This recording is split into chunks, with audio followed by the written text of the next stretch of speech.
Can I have Quynh stay on stage because you're representing Web3 Villages now. Link Guan, 4Cs community. Janine Ledger from Edge City. Arifah Sharifuddin from MDEC. And the moderator might be someone quite familiar to many of you. This is one of our organizers who's put in a lot of hard work behind everything that you see for the last 3 days. Ladies and gentlemen, give it up for Vienna. They're here to talk about how might pop-up cities regenerate culture, systems, and communities. All right, testing. Great. Welcome, everyone. Welcome to ETHKL. I just wanted to share very quickly what pop-up cities is about, in case for those of you guys who are not familiar with it. So pop-up cities is like a group of people who decide to come together for a certain period of time. Like, for example, in the US, there's Burning Man for 60,000 people to come together for 1 week to build a city from nothing, from the desert, into something that could be beautiful together and could work together as a city for a week. So this has been going on like as an experiment in the Ethereum and Web3 space as well. Like one of it is someone that Janine have done in like the context of Zuzalu that Vitalik is also part of, and that they experimented like doing 1 month of like co-working and co-living together. So with that as a context, I have a couple of questions for our panelists here. So I will first start with actually Link.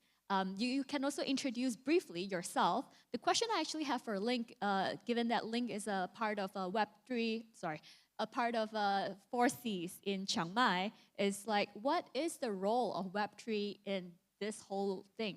Yeah, pop-up city. Yeah, so like normally like people gathering together, we call that the village. But the difference is the pop-up city is coming. My first experience started from Zuzulu actually. So like at that time, I just started traveling, want to go overseas to see the world, but start from Zuzulu. And so like how Web3 changed the people's mindset is we have tools. We have this kind of a technology to governance ourselves. Before that, I don't even like thinking about that. Like we're living together, we can sharing some knowledge, do something, but I never saw like we can be a union, a real union in the in some while. And but I mean, Web3 technology, like the tools or the product, not always can be easily to integrate in the community or like the pop-up city, because in my opinion, I think the Web3 technology coming with some value, like also the pop-up city itself also have its own value. But if it is matched and gain the consensus from all the residencies, I mean, it's gonna more easy to integrate it. Like I know a product is social layer. It's been used by a lot of pop-up cities and made by one of my friend, Giang. And because it's like it's a very infrastructure level usage, and every pop-up city need to plan for their event and for people to easily to upload their own event. But for some of the other product, it's not that easy because but not that easy for integrated because they have their own like a value. Maybe it looks like they're aligned, they're value aligned, but we need to experience it, right? So, but if maybe in a small group of people, they can starting to test and then to scale it. And of course, as a Web3 village or as a like pop-up city with the Web3 technology, we need to care about the scalability because it's not easy to, as a continuable community, not easy to change a tool or the tech stack. Also about the privacy, take care of the privacy and the safety of the information. And the most important thing I think is actually sustainability of the product, Web3 product, because we know like if we want everyone to using a product, especially in the pop-up city, I think most of them are like public goods, right? It's public goods. So like how to funding for these public goods and let them to get the continuable to get the funding resource to building for that. If we don't have confidence for this product can get the resource, we cannot choosing for them, right? So, I mean, it's related to another problem is funding the commons. Yeah, so that's my answer. Great, a lot of challenges, and we'll try to explore this. We won't solve all the challenges today, but next up, I do want to invite Janine, if you want to share a little bit about what you do and also how you see Pop-Up City regenerating like cultures, systems, and communities. Thank you. So just a bit about me. I helped build Zuzulu, which was the first pop-up city we did last year in Montenegro. It was 2 months, and the whole concept was really just experimenting. What does it take to bring 200 people together for the full 2 months? And the idea was 2 months is a good amount of time to convince people to, move and uproot their lives for, but it's not so long that you're asking them to change their lives entirely. It's a long enough time where it feels like it becomes real life without the full-time commitment. And with that was a ton of experimentation. However, it wasn't super integrated with the local community in Montenegro because we used a sort of resort town that didn't have that many locals living in it during the time. And since then, Edge City has emerged. That's a project that I've been working on, and we've built a number of pop-up cities around the world, in Istanbul, in Denver, and in California. Now we're going to be doing one in Chiang Mai. And one of the nuanced differences that we've been focused on is how do we build where it's more about integration than it is about exiting. A lot of the network state movement has been focused on how do we exit from the world that exists today and build something completely anew. But with the Ethereum philosophy that so many of us hold dear and appreciate, there's this concept of what does collaboration look like? What does decentralization look like? And with that, what does integration look like? And a big piece of that is making sure we're integrating with local communities. So when it comes to your question about, how are we trying to regenerate local communities as well, we've helped support the projects that we've worked on as well as incubate additional ones like what we did in Argentina. We went down in April as a group between Edge City and Protocol Labs to see is there a concept locally that we can get off the ground with starting a movement to regenerate Argentina around crypto adoption and becoming one of the first crypto nations. And in that, we integrated both with local efforts that were working on just like crypto projects on the ground, plus additional groups like the Moo, who had a builder residency earlier that year. And we did a big pop-up city in August.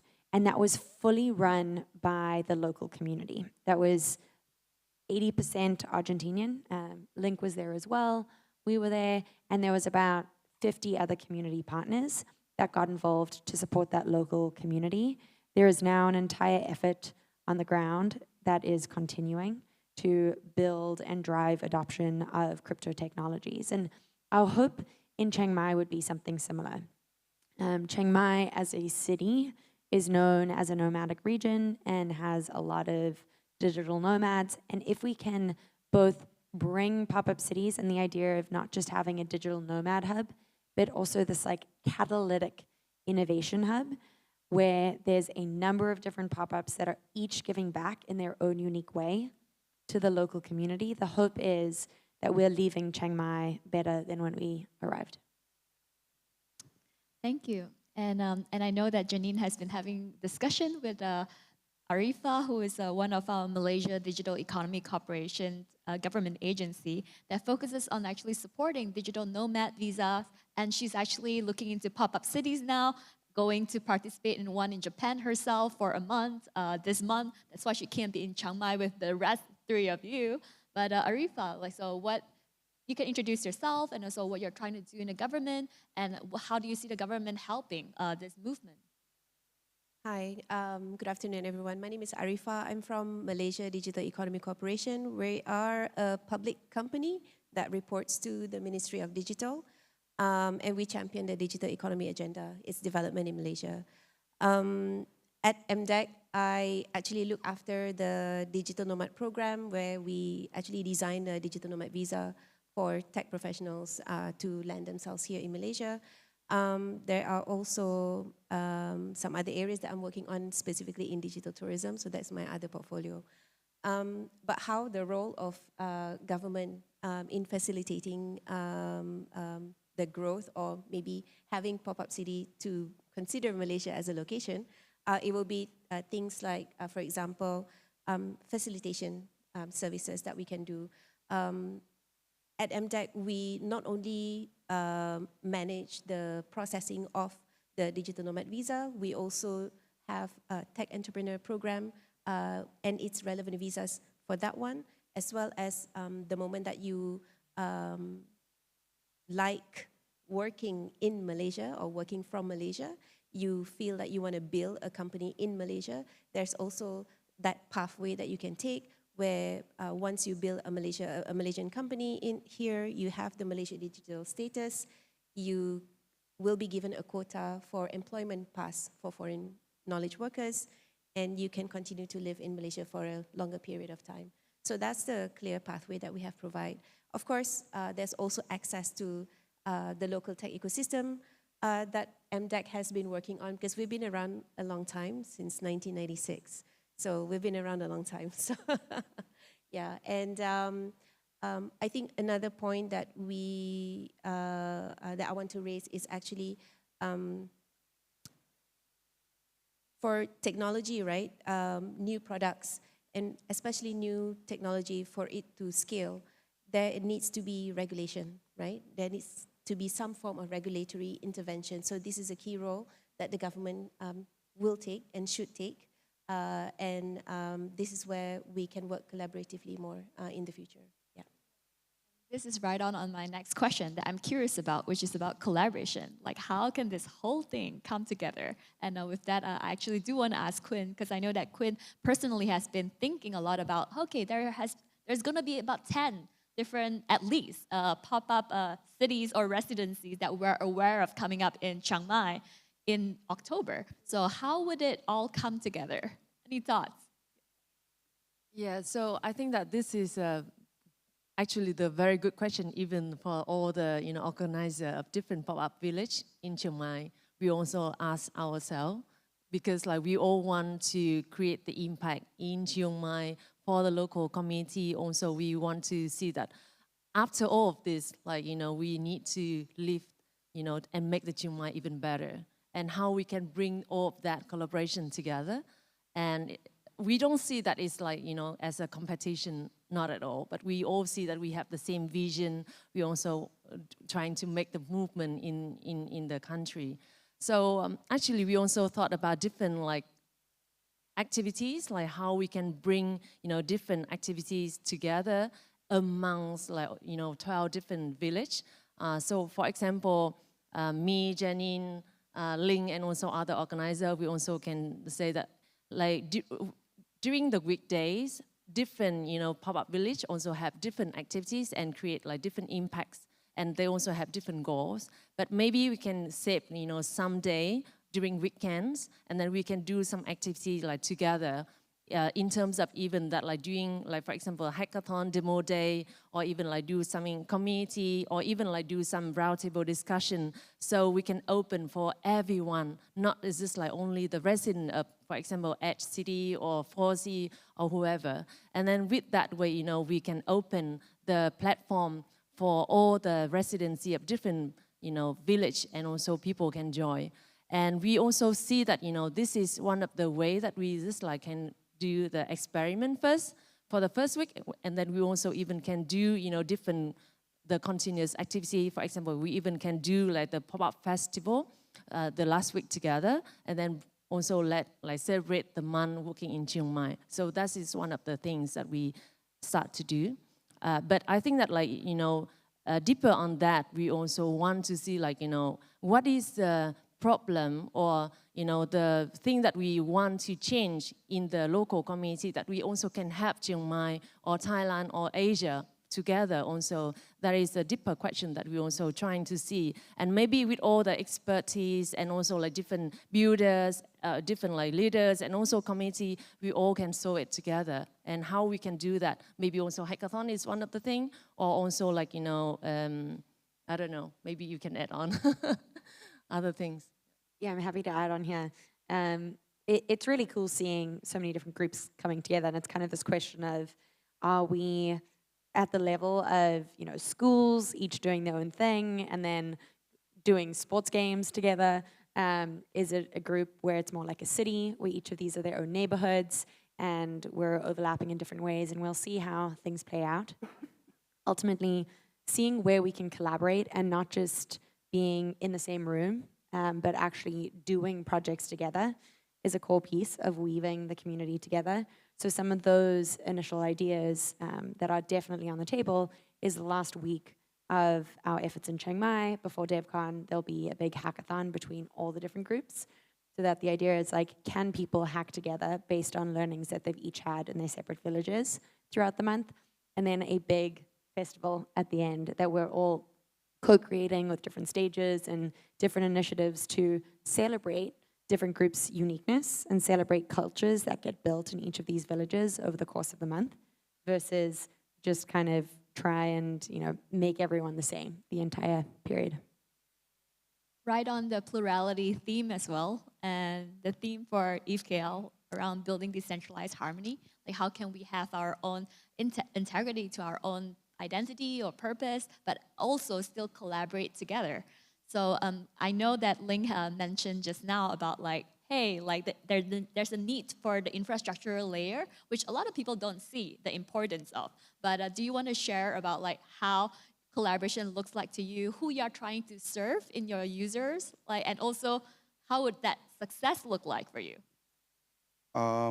Yeah, sorry, I didn't introduce about 4Cs. So yeah, as I'm as a Chinese, come from mainland China, and we group of people go overseas to find our like a very first stage to like a building with a local, and to experiment our Web3 sort and technology, how can like to involve with our community building process. So we started to build the 4Cs as we made a defense of the startup society in Chiang Mai. And now we build, the very first started with a very beautiful place, a 4Cs Mountain View. And we chosen this place because we think first, co-living is important. This is what we learned from Zuzulu. We saw how magic happened when people living together for 1 month. And second, we think common area is the most important. We must need place for educate, maybe for wellness, for like a conversation, for hangout. We need this space. Otherwise, people cannot work, like hang out together. The magic thing cannot happen, right? So, and now we have one infrastructure space in Chiang Mai mountain area, and another in the downtown area, because we want to service for all the pop-up cities, the change makers, all the innovators who wanted to change the world, also want to integrate their technology with the local to help the local build better things. So we also open our like a space for all the public goods event, and like an event don't have like a specific their own groups of people to join, but want to facing to all the CV peoples. We open our space to all of them. So now this time we like do service with Funding the Commons residency group. Of course, this is related to the topic I mentioned before. And now we know there is a heavy flood in Chiang Mai. There's a heavy rain there. And now it's the level of the flood is 4-5 meters. Yeah, it's really bad. And I know a lot of people right join to gather together to solve this disaster, to help the people. And also, I hope this topic can interact with the Funding Commons. Other is Invisible Garden. They want to build a university with a ZK technology and Solidity technology. I hope local people can more involved with Invisible Garden to facing with the global people and do building in local. Yeah. I think what I can mention is there's many layers to all of this, right? We have the people layer, we have the systems layer, but we also have systems that are visible and invisible to us. Like, for example, we have a climate system, like climate change and flooding, but we have government systems, and then we have cultural. So this all kind of is the experiment in Pop-Up City, like how can it come together? So very quick, since we only have 5 minutes left, like a last word from all of you. What does like your utopia look like? Because yesterday we had a workshop together as well to discover this, like, yeah, quick one. Utopian state for me would be abundance of resources in harmony. On my side, it's human flourishing and getting to a space where we don't just care about epic technology that's being built and like the techno-optimistic future that we have, but also making sure that humans are flourishing in that environment.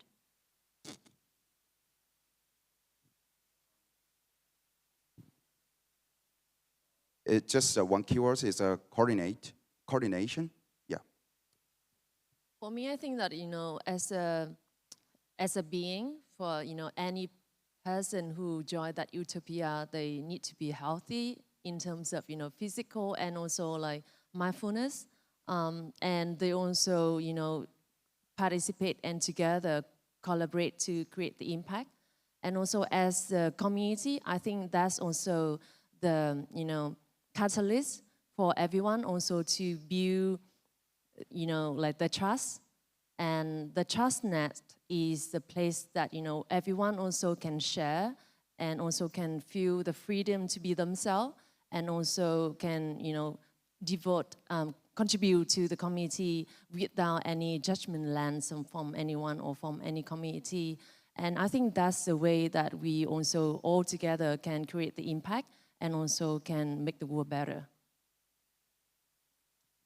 And with that, I think I will also like to thank all of you and also extend the invitation to all of you to join us in shaping this future together, because there are a lot of real challenges. As we know, there's not only flooding, but how do we actually integrate the human in the systems that we talk about as well, but also create a thriving culture to support that, given that, you know, from my own personal take, that climate change is just gonna worsen. So this is the time, if Web3 is going to prove itself useful, it is to step in and be part of the infrastructure to power how are we going to face and coordinate against like natural disaster together, or how do we create actual like cities that are sustainable, that are supportive of all of us and all your utopias. So thank you.